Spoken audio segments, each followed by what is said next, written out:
back. I'm James. Devin's helped me out today, and we are talking spin kicks.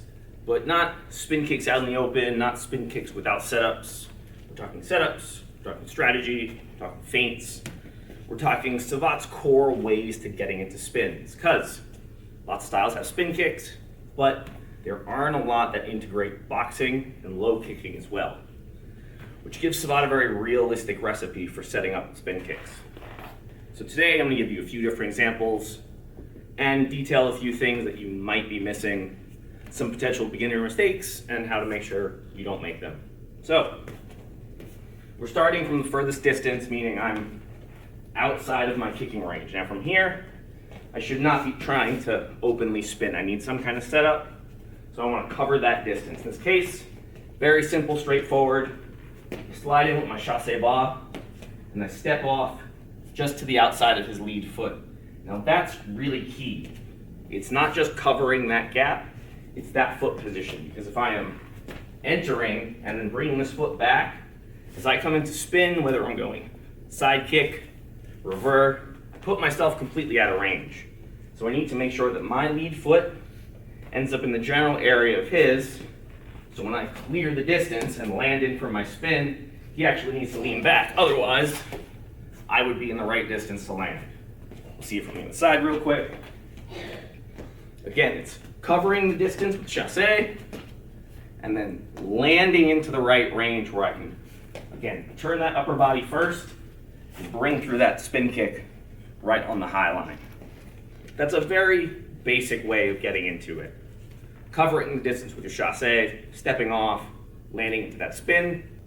Here's an example that's going to give you some basic punches into a fouette and how to follow up your spin from there. So we'll take a simple combination. I'm going to double jab and then throw that inside fouette.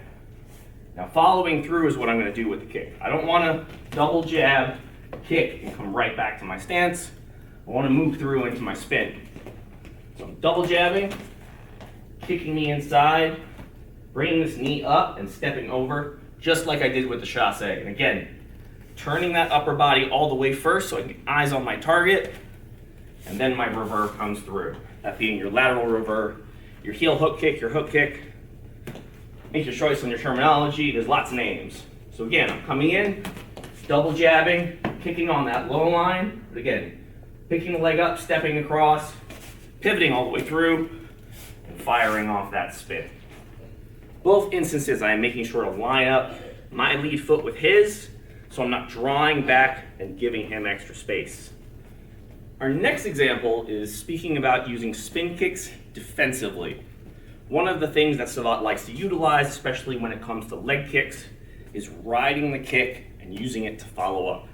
In this case, when Devin's going to be kicking me with that rear leg low line fouette, he's going to kick, again, aiming for the thigh, and as he kicks in, I'm going to ride that kick out, letting it bring me again into that closer range where I can rotate through and finish my spin. So in motion, he's kicking my leg, I'm riding the impact out, landing into that proper foot position, and following through with my spin. From the other side, he kicks, I ride it out, step through, follow, and spin. This is a great way because it's reactionary, it's defensive. It's not, again, just me standing here trying to spin, because in most cases that's not going to be enough. So here we do it where I have the time that he's retracting his legs. So he's kicking me, moving in, following in with that spin, giving him not much time to really recover after that kick before I'm immediately following up. One more time he kicks. I ride it out and follow it up with my spin. Now I want to get into one of my personal favorite variations. All the previous ones were ones I really liked, but this is one I've had a lot of success with in particular. That is your step through spin. Meaning, from my standard left lead orthodox stance, it would be coming through with my back leg and pivoting so I'm firing off what was my lead leg. So what do we need to keep in mind for that?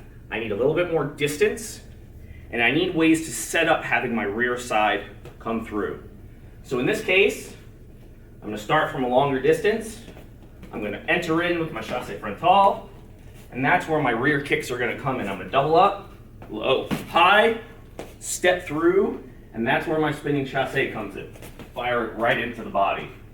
I stay long with my kicks, firing in with that front kick, doubling up, low, high, and step through and fire off.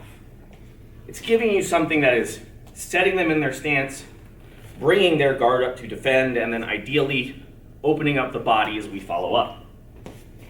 Again, all kicks this time. Chassé frontal, double fouette, come through, and fire off that step through spin. The nice thing about this one is once I've built up a reaction to that double fouette, I can skip that. I can enter in chassé frontal, feint the fouette, and then come through with my spinning chassé. Makes for a really good setup, especially if they're really biting on those kicks and you've landed them a few times. They're likely to bring up that guard. Really though, as I'm entering in, I want to bring this knee high. I don't want to bring it too low. I want to make sure that I'm making him bring that guard up, so I want to go up high. So I can follow through and finish with my spin. In any case, questions, comments, please leave them down below. Thank you so much for watching. Please like, share, and subscribe, and I will see you next time. Thank you, sir.